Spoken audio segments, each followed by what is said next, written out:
recently, the US Chamber of Commerce, which is not very supportive of the Green New Deal, conducted a poll to see how Americans feel about the Green New Deal. Now, unsurprisingly, the way that their poll was framed was inaccurate, to be honest, and more importantly, was framed in a way to ensure that the results make it appear as if most Americans are not supportive of the Green New Deal. Now, just a quick bit of context before we move on to what the poll indicated. The Green New Deal is not legislation yet. It is a resolution. It is a list of ambitions. And so for anyone who treats it as if it's a policy or it's legislation that's completely figured out and has specifics, they're wrong. So let me get that out of the way. But with that said, here's what we found from this US Chamber of Commerce poll. Based on its survey of 1,000 likely 2020 voters, the chamber touted the deceptive claim that 73% of voters support a cleaner, stronger energy agenda that uses more American energy and continues environmental progress, compared to 21% of voters who support the Green New Deal. So the way that it's framed makes it appear as if, would you see, these voters, they actually like what we're currently doing, where we're using fossil fuels, but we're making some progress. But that's not really the way that, an accurate way of framing things. So the cleaner, stronger agenda was defined as America focusing on using its resources responsibly and safely by implementing a cleaner, stronger energy agenda that prioritizes investments in innovation and advanced technology to reduce emissions. Okay, jeez. So you get where we're going here, right? The words cleaner and responsibly are not defined. So this survey choice can literally mean whatever the respondent thinks it should mean. So this feels like that joke that Kimmel did way back when around Obamacare or the Affordable Care Act, when it was like, hey, do you support the Affordable Care Act? Yeah, what about Obamacare? No, I hate that. Like, this is the exact same thing. They just punked themselves by doing this. Like, hey, do you want to reduce emissions and have a clean, efficient way to power the nation? Yes. What about the Green New Deal? No. Yeah, and there was a lot of that. So let me give you some more information on how this poll was conducted. So the Green New Deal was also misrepresented as America focusing on requiring a transition to the Green New Deal's proposal to eliminate greenhouse gas emissions from the US economy in 10 years, regardless of costs. That is not what the Green New Deal says. It's just simply not what the Green New Deal says. Now, to give you more information, the Green New Deal calls for 10-year mobilization, whose ultimate goal is eliminating net greenhouse gas emissions from the economy. The actual target date for getting net zero is not in 1 decade, but in 3 decades. And again, it's not legislation yet. It is a resolution and a list of ambitions. Now, the chamber survey found that 55% of likely voters support that more ambitious target, and 49% say it is feasible. So even with the framing that they put in there, that was completely flawed, completely slanted in a way to make it appear that Americans don't like the Green New Deal, it appears that, again, 55% of the likely voters do support a more ambitious target, and 49% say that it's feasible to accomplish that target. It shows how obvious it was that this wasn't a mistake, that they accidentally put the words in the wrong place, and cleaner and stronger and responsible, all those things. They didn't self-destruct.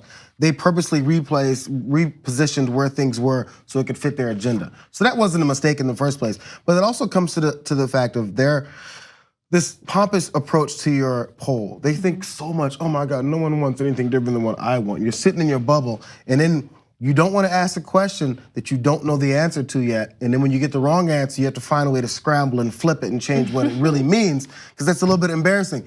Well, I think it's an attorney thing. We got attorneys coming in next hour. What they said, never ask a question you don't know the answer to, because you don't want to be caught off guard and then have to sit there and fumble and blah, blah, blah, and figure out what to say next. That's exactly what happened, because they thought, there's no way any people don't want anything different. Let me just lie about it. And after lying about it, this super ambitious approach, they're like, oh crap, people still want this too. Right. Is this Wilbur Ross's jurisdiction? Do they still let him do things? Sorry, he is just so droopy. Wilbur Ross. He is pretty droopy. That's a good observation. Who works for minimum wage? Ew. So let's talk about a different poll that was recently done. And this poll was not done by an organization that's trying to undermine the Green New Deal. So done by the National Green Advocacy Project. So admittedly, it comes from a more positive perspective on the Green New Deal. But what they found, and they did interview and poll both Democrats and Republicans, was that 65% of voters, including 41% of Republicans, agreed with the following statement. In the future, we should produce electricity using 100% clean energy sources, such as solar and wind, nuclear, and carbon recapture from fossil fuels. Oh, wow. But what's fascinating is that the numbers change once you tie Democrats or progressives to actual legislation or proposals that would combat climate change. So let me give you more details. According to the National Green Advocacy Project poll, only 22% agreed with the statement. Moving toward 100% clean energy sources like solar and wind, nuclear, and carbon recapture from fossil fuels is costly and unnecessary. 14% said that they weren't sure. But here's the thing. When those same likely voters were asked, from what you know, do you support or oppose the Green New Deal? Total opposition was 46%, and it actually exceeded support at 43%. So this is indicative of how powerful conservative media is, because while conservative media has been hyper-focused in demonizing both AOC and the Green New Deal, the mainstream media hasn't done a good job in actually covering what the Green New Deal is. And so there's slanted coverage on it, inaccurate coverage on it, and unfortunately there aren't, some mainstream or legitimate news organizations combating the misinformation that's out there. There's literally only one poll you need to run when it's talking about the Green New Deal. Do you want the planet to die? Yes or no? End of story. If you say no, then we need a Green New Deal. They've even got that covered, because then the attack comes to, oh, well, that question is nonsense. There's no such thing as the planet dying. Oh, you crazy liberals think things are gonna happen. Oh, you think there's gonna be hurricanes all the time that are unprecedented. They lie to you, even though you see it in your face every year. Yeah. So the reason why the statements they disagree with, but then they agree with, or they disagree with the Green New Deal is with the constant shrinking of people with money, and then a smaller number of people with money at the top. Those statements about what they may benefit from monetarily from these things only apply to them. So regular folks have no idea how this is coming back to them. All they're thinking is, yeah, man, gas is this much. I'm catching this whatever disease I'm catching from sitting at these types of things. My house is destroyed. It's flooding things. I don't know what to do anymore. That affects normal people. So when they see something like, do you want to change the way we do our energy? They go, yeah, sure, that's awesome, because that affects me. When the other side that's actually pushing all the lies is thinking, oh, my bottom line is better if I continue on this. Everyone else's bottom line isn't better, so more and more of those people are against it when you hear the statement, but they're still on the wrong team. And the right wing is so good at marketing ideas through the lens of everyone's a billionaire, right? Yeah. And then Fox viewers are like, yes, I have stock, and I don't want all my golf courses to wash away. No, it's such a great Even point. then, but they don't. But no, actually, they're breathing horribly polluted air and drinking, unsafe water. So when it comes to the fossil fuel industry, understand that they're powerful for a number of different reasons. First of all, they get subsidized by the federal government, which should be condemned by everyone. They don't even if they weren't causing climate change, which we all know they are. Why are they being subsidized by US taxpayer money? That is ridiculous. One other issue is, look, we talk a lot about divesting from industries that are questionable or problematic.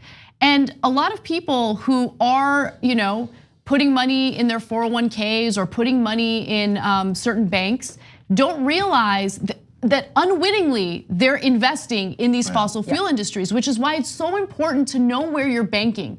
There's a great financial institution that we talk about here at TYT a lot. It's called Aspiration, and Aspiration is a progressive financial organization. They will not invest your money in fossil fuel in companies. They will not put your money in fossil fuel, any type of fossil fuel industry. And that's important for you to know if you care about climate change.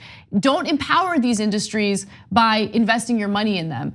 So go to aspiration.com/TYT. I know that this is a little bit of a plug, but I genuinely believe in this institution. Make sure that you're working with a financial institution that has some, morals and wants to put your money in the right companies. I wanted to say one more thing, which is that I think around climate change and around ways that we're protecting ourselves and making the country safer, making us less susceptible to climate chaos, and also stemming fossil fuel emissions is the biggest thing that we need to do a 180 on once hopefully a Democrat comes to power in 2020. The things that have been rolled back under, remember Scott Pruitt, and one example of that, and this has always stuck with me, is like hidden in some annual transit report, right? And of the Trump administration is a line that says, well, we don't believe in cutting fossil fuel or cutting emission standards, applying emission standards to cars anymore. Why? Because the damage is already done when it comes to CO2 emissions. They admit in this transit report that climate change is real and that irreparable damage has already happened. And so what's the point of limiting emissions anymore? Because we're all gonna die. That is the cynicism that Fox News and this administration sells us on our own death, that we should just laugh in the face of it. And that, I think, annoys me very much so. Yeah. Well, that doesn't get repeated. It doesn't get talked about, period. That they said that. Thanks for watching this free clip of the Young Turks. Don't forget to become a TYT member today. For more exclusive content, join now at tyt.com/join.